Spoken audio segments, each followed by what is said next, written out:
যখন মেসি দৌড়চ্ছিলেন, তার পিছে পিছে যখন 4-5 জন 10 জন 12 জন ডিফেন্ডার দৌড়চ্ছিল, তখন তাদের কি মনে হচ্ছিল?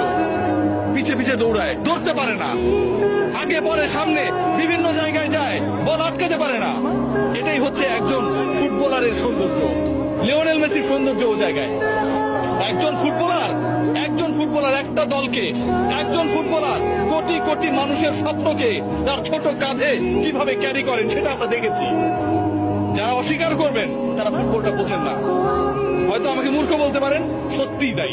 ব্রাজিলিয়ান কিংবা অন্য কোন দেশের সমর্থকরা যারা অপছন্দ করেন, যারা আসলে লিওনেল মেসির এই জাদুর ছোঁয়ায় মন্ত্রমুগ্ধতায় আটকাতে চান না, যারা লিওনেল মেসির এই অবদানকে, একজন ফুটবলার পুরো দলটাকে কিভাবে গড়ে তুললো, স্বপ্ন দেখালো, এগিয়ে নিল, শেষ পর্যন্ত জয়ের প্রান্তে, জয়ের সেই সুন্দর একটা জায়গায় পৌঁছে দিল, সেই জায়গাটাকে যারা আসলে বিশ্বাস করেন না, তারা আসলে ফুটবলের সৌন্দর্যই বোঝেন না।